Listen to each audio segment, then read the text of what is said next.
Selamat sejahtera, kumpulan kita ialah grup 3. Hari ini kita akan membentangkan tentang peradaban kontemporari membina peradaban kacukan global. Nama saya Heng Ruo Jin, nombor pendaftaran 17-20F1018.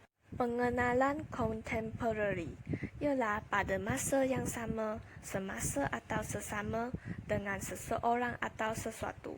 Pada masa kini, sandiwara yang mengambil perbahanannya daripada lembaran-lembaran sejarah yang penting dan beralih kepada penimbaan peristiwa-peristiwa semasa atau aspirasi rakyat dan penyair. Pengenalan globalisasi ialah proses pengeculan dunia atau menjadikan dunia sebuah perkampungan kecil. Globalisasi juga ialah proses meletakkan dunia di bawah satu kuasa tanpa dibatasi sempadan dan kedudukan geografi sesebuah negara. Ia tiada sempadan peta dunia, ruang udara langit terbuka untuk pelbagai maklumat. Banyak pihak di dunia telah menilai buruk baiknya globalisasi kontemporari, terutamanya globalisasi ekonomi. Chandra Muzaffar telah menyenaraikan 8 kebaikan globalisasi, tetapi senarai keburukannya lebih panjang, iaitu sebanyak 13 keburukan. Walaupun perkiraan kuantiti tidak semestinya boleh disamakan dengan pertimbangan kualiti dalam menilai globalisasi, namun, banyak pihak berpendapat bahawa globalisasi mendatangkan lebih banyak keburukan kepada umat manusia seluruh dunia daripada kebaikan. Menurut Chandra Muzaffar, 8 aspek pengaruh positif globalisasi terhadap peradaban ialah peranan pelaburan asing (FDI) dalam mewujudkan pekerjaan dan mengurangkan kemiskinan di sebilangan negara. Seterusnya, yang kedua ialah peningkatan mobiliti sosial dan pengukuhan kelas menengah. Yang ketiga ialah peluang yang lebih luas untuk mendapatkan maklumat dan menyebarkan ilmu pengetahuan berkat teknologi baru, komunikasi dan maklumat. Selain itu, yang keempat ialah boleh dapat komunikasi yang lebih murah dan juga mudah. Di samping itu, yang seterusnya ialah peluang yang lebih luas untuk manusia dari berbagai-bagai kumpulan etnik, budaya dan agama berinteraksi. Yang keenam ialah peluang lebih luas untuk menzahirkan simpati dan rasa keperimanusiaan mereka terhadap mangsa-mangsa pelbagai jenis bencana alam dan tragedi buatan manusia di seluruh dunia. Yang seterusnya punya pengaruh positif globalisasi terhadap peradaban ialah penonjolan idea-idea dan amalan pemerintahan yang baik. Sebagai contoh, pertanggungjawaban awam, peraturan undang-undang dan hak-hak asasi manusia. Akhir sekali ialah penonjolan hak-hak asasi kaum wanita. Assalamualaikum warahmatullahi wabarakatuh dan salam sejahtera. Nama saya Nurul Ain binti Faizul Arifin, 17-20L1016. Jika diperhatikan, maka kita dapati bahawa sebahagian besar manfaat globalisasi adalah yang berkaitan dengan dimensi ekonomi, manakala bahagiannya berkaitan dengan dimensi politik dan sosial. Namun seperti yang ditegaskan oleh Chandra, semua aspek globalisasi yang dianggap positif ini sepatutnya dialu-alukan oleh semua agama.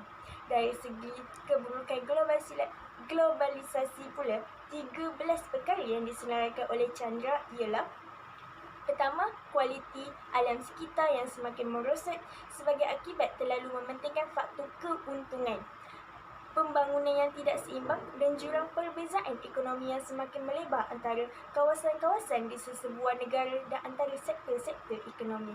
Ketiga, pengabaian keperluan asas hidup di kalangan rakyat termiskin di banyak negara, terutamanya di negara-negara selatan.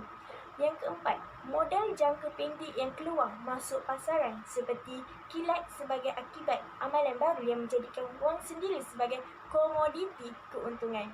Kelima, pengangguran yang semakin memburuk dan jurang perbezaan pendapatan yang semakin melebar di negara-negara utara sendiri. Keenam, penyebaran budaya pengguna yang bertentangan dengan tuntutan nilai-nilai kerohanian dan moral yang murni dan yang merendahkan martabat keinsanan manusia. Ketujuh, kecenderungan ke arah pembentukan suatu budaya global yang homogen menerusi peranan yang dimainkan oleh perbadanan transnasional dan media komunikasi global. Kelapan, penyebaran budaya pop Amerika yang menyelarkan panca indera dan mematikan huruf. Kesembilan, kecenderungan pusat-pusat pengajian tinggi untuk memberi keutamaan kepada kursus-kursus ilmu pengurusan dan teknik dengan mengabaikan kursus-kursus ilmu kemanusiaan dan kemasyarakatan.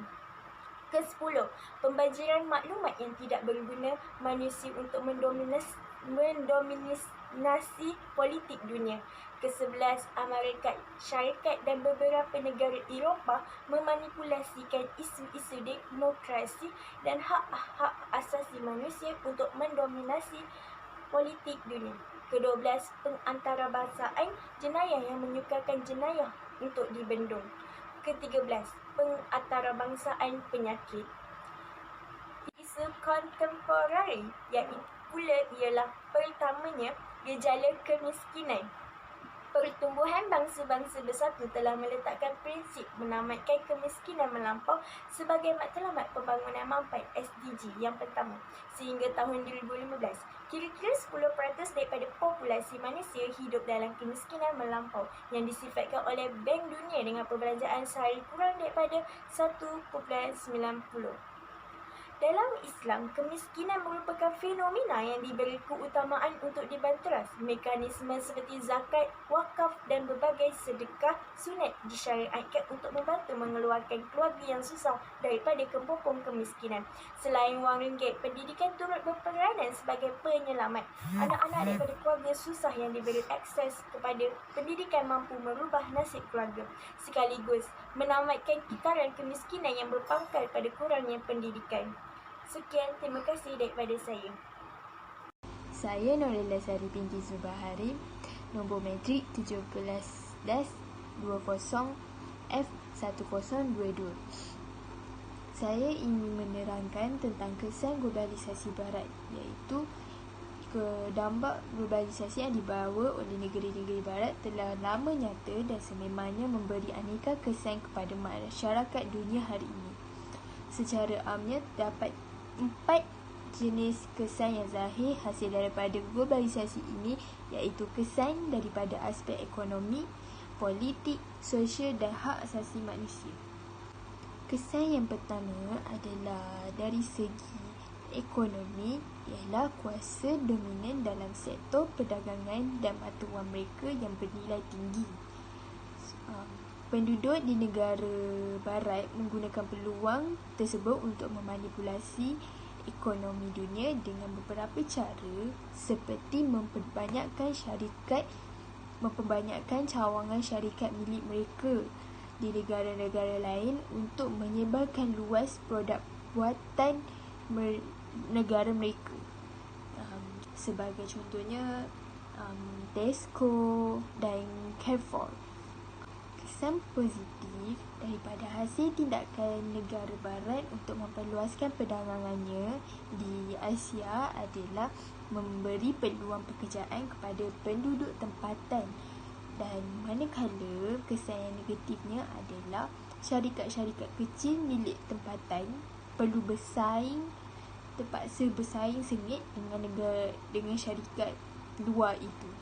Selain itu, kesan daripada globalisasi barat ialah lahir ramai pengguna yang tidak sihat disebabkan masalah kesihatan. Ini berlaku kerana negara barat giat memperkenalkan industri makanan segera kepada seluruh pelosok dunia dengan jenama-jenama makanan yang segera seperti restoran McDonald, KFC, Pizza Hut, Domino dan semua berkaitan dengan makanan yang segera yang berada dekat pelosok dunia.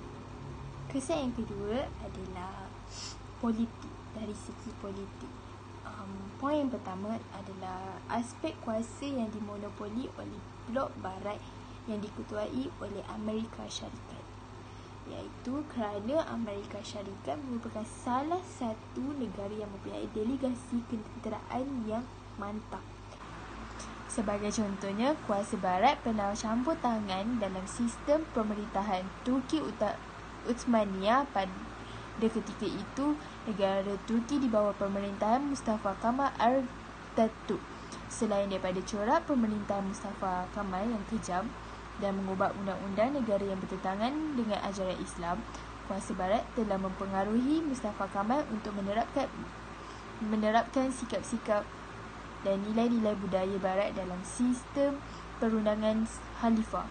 Hal ini menyebabkan negara Turki pada ketika itu menjadi huru-hara dan akhirnya sistem khalifah tewas serta menjadi sistem khalifah yang terakhir yang diguna pakai di dunia pada tahun 1923. Perkara ini membuktikan bahawa campur tangan kuasa barat dalam politik sebuah negara akan menghancurkan negara tersebut.